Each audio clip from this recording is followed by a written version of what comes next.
sou Rui Cabral de Moraes e ao meu lado Emerson Predolin e juntos fazemos o programa CriptoJus, decodificando o direito digital.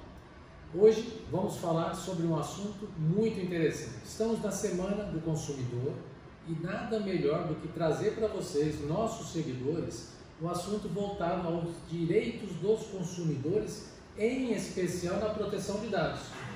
Emerson, hoje nós vamos falar um pouquinho com os nossos seguidores, falar um pouquinho sobre a Autoridade Nacional de Proteção de Dados e o que o PROCON já está fazendo aqui em São Paulo com relação ao tratamento das informações aos dados pessoais. Emerson, o primeiro questionamento que o pessoal tem nos feito bastante, como está a implantação da Autoridade Nacional de Proteção de Dados?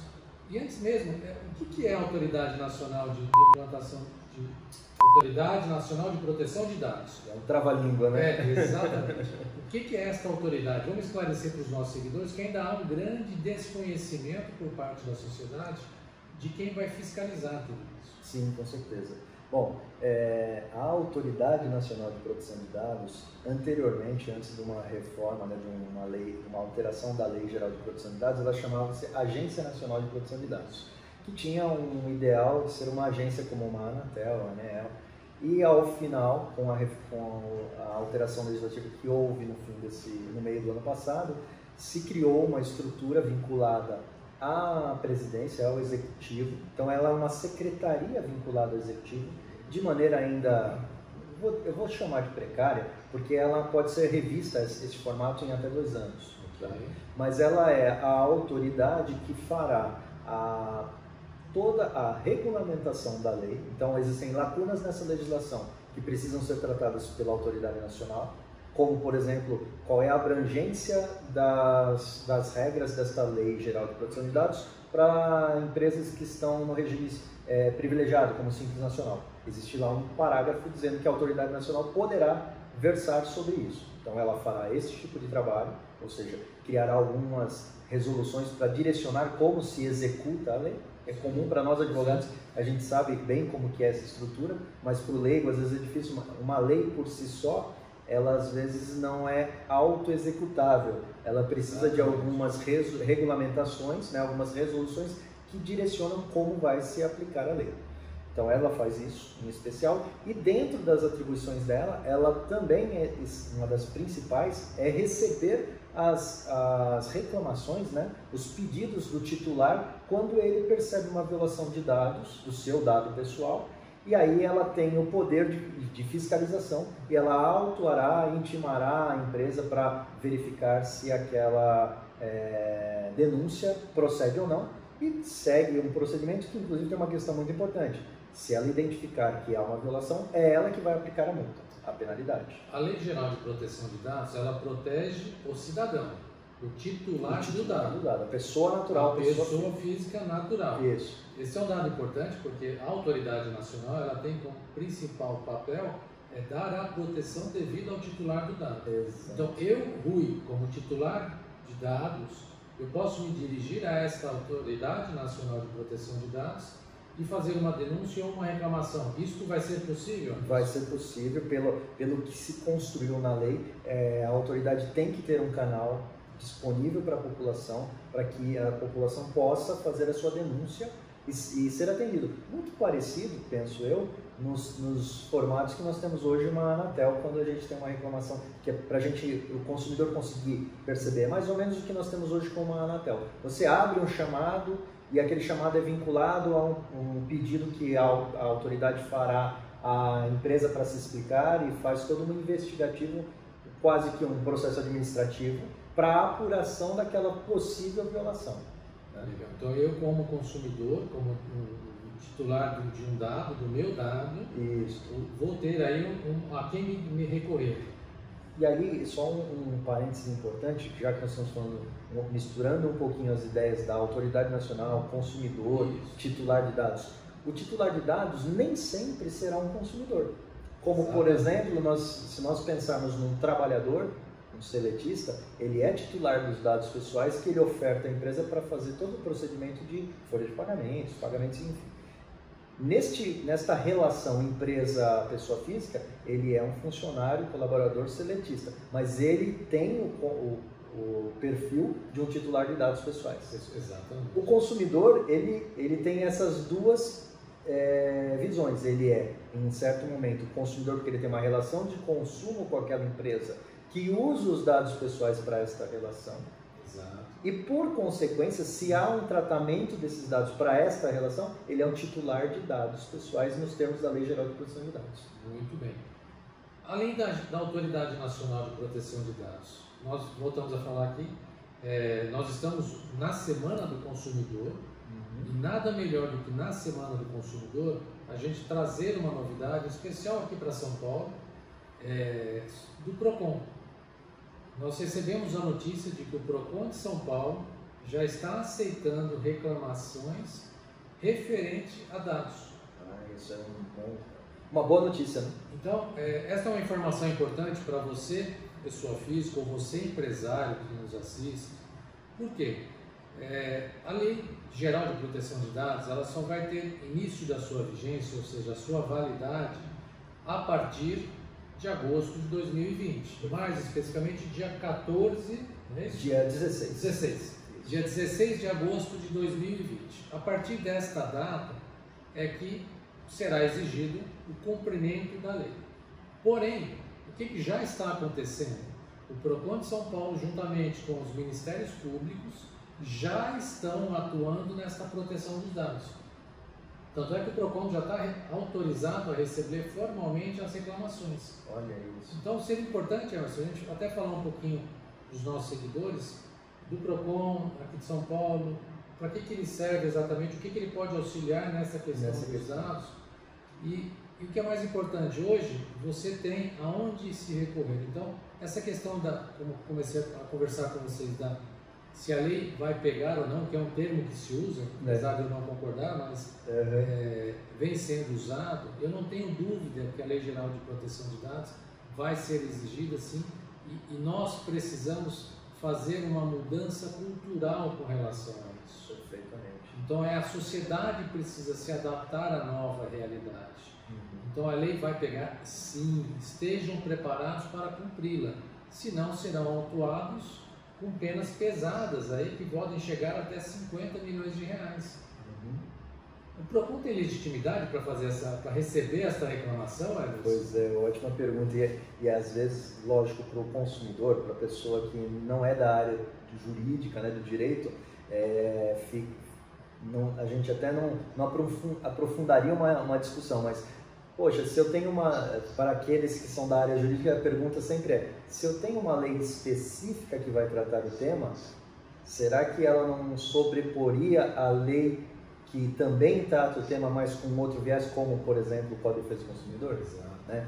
E aí, o que é interessante, para a gente começar a entender um pouquinho essas estruturas, né? A Lei Geral de Proteção de Dados, ela tem um regramento muito mais profundo, muito mais complexo e completo, apesar de ser uma revisitação da lei europeia, que é muito maior. Sim. Aqui nós temos uma simplificação razoável, mas diante de qualquer lei que já existiu no Brasil e que trata alguma coisa relacionada a dados pessoais, a Lei Geral de Proteção de Dados, ela pode ser entendida como específica para o tema.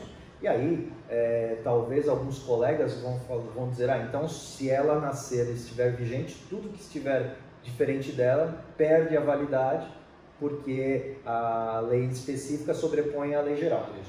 Isso é um estudo, aqui um parênteses para os nossos amigos consumidores aqui, para a gente entender. E é bom, o consumidor gosta também de entender um pouco sobre isso. Então o que acontece? A lei geral, quando foi escrita, ela já declarou na própria lei, isso é interessante o consumidor saber, que muito embora a autoridade nacional possa fazer e tenha que fazer toda a fiscalização, autuação, regulamentação, na parte de fiscalização e autuação, dentro das suas especialidades, outros órgãos, outras entidades que representem o interesse de um titular de dados, também pode fazer a fiscalização. E aí, por que o PROCON tem legitimidade para isso? Mesmo sem a vigência da lei. A lei não está válida. Exato. Assim, não está vigente. É válida um outro termo, mas não está vigente, ou seja, não é aplicável imediato. Mas o PROCON, ele faz uso, ou todos os PROCONs, do Código de Defesa do Consumidor. E o Código de Defesa do Consumidor, no artigo 43, que é um velho conhecido, mas um grande esquecido, ele traz justamente uma série de obrigações para as empresas que têm relação com o consumidor com relação a cadastro. Então, do Código de Defesa do Consumidor sai a possibilidade do PROCON fiscalizar, a possibilidade do PROCON autuar, né, e exigir cumprimento do Código de Defesa, numa relação de consumo. Então, com relação ao trabalhador, o PROCON pode fazer alguma coisa? Não, se a relação é estritamente empresa-trabalhador, é a lei geral que vai ser a única possível de tratar isso nesse momento, quando a gente fala especificamente em violação de dados pessoais. Mas, se é uma relação de consumo, no artigo 43 do Código de Defesa do Consumidor, existem várias questões aplicáveis imediatamente que as empresas deveriam já observar, e agora, com o aumento do tema privacidade e produção de dados que gera privacidade, o PROCON está numa crescente, por isso, e essa notícia tem toda a relação com isso, o PROCON está numa crescente de se colocar como um marco de referência quando se refere a proteção de dados de consumidores. Isso é muito importante, porque a relação consumidor e empresa, ela já vem sendo regulada e acompanhada pelo PROCON há muito tempo. Exato. E muitas pessoas até desconhecem, mas o PROCON ele vem autuando e fiscalizando um grande número de empresas. E aqui em São Paulo, eu falo de São Paulo porque é a notícia que nós temos. Eu ainda não tenho conhecimento de outros estados que também já estejam atuando desta forma. E seria muito bom se todos já se antecipassem ao início da vigência da LGPD e cumprissem o seu papel, porque como você bem explicou, Emerson, o PROCON está fazendo o seu papel e não pegando uma antecipação, vamos assim chamar, da aplicação da LGPD. Na verdade, ele só se antecipou aos termos de dados pessoais, deu uma linguagem mais moderna para o tema. Exato. Mas ele está cumprindo o seu papel. Então, você hoje que já possa ter algum problema com relação a dados pessoais e esses dados pessoais façam parte de uma relação de consumo, você já pode se dirigir sim ao PROCON e fazer a sua reclamação. Ele é o órgão apto hoje a atuar na sua defesa, como também o Ministério Público. Né? O Ministério Público também é um órgão que pode atuar. Tem agido, né, Rui? A gente viu alguns casos, a gente até passou num dos nossos programas aqui, nós falamos sobre a atuação do Ministério Público de Minas na questão das farmácias. É muito relacionado ao interesse do consumo, do consumidor como um todo, né? Exatamente. Aliás, se você não assistiu o nosso programa CPF versus farmácia, volta lá no início dos programas, se eu não me engano foi o primeiro deles, assista, é uma matéria muito importante que fala sobre o uso do CPF de forma indevida nas farmácias. Exatamente. Isso é muito importante. Então, pessoal, nessa Semana do Consumidor, exija o seu direito, faça cumprir a legislação, se atente aos seus dados pessoais, ao cuidado. O dado pessoal é um ativo, é o mais valioso que você tem hoje. Então, deve ser muito bem tratado, né? Muito bem cuidado. Exato. Não, eu faço um paralelo do que diziam os mais antigos, né? Que o grande tesouro que você tem é preservar o seu nome.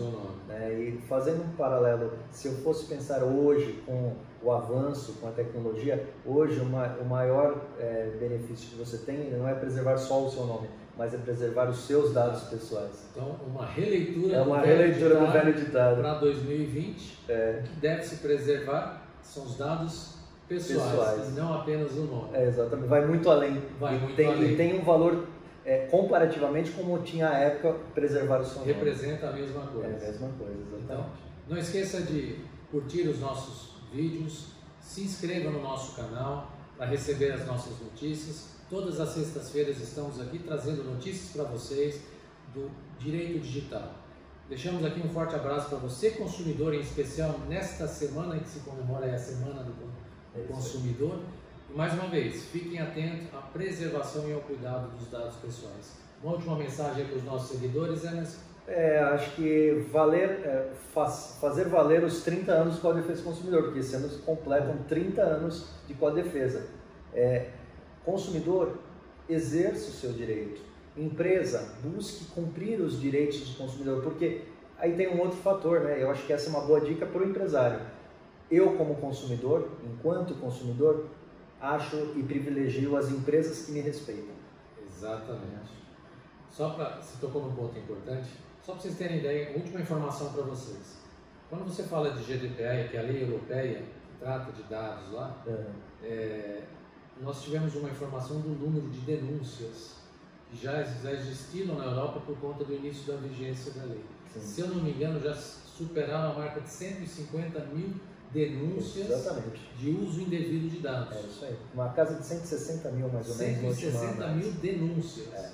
Então, isso nós estamos falando da Europa. Imagino que isso pode acontecer aqui no Brasil. Muito obrigado a todos. Nos encontramos no próximo programa do CryptoJuice.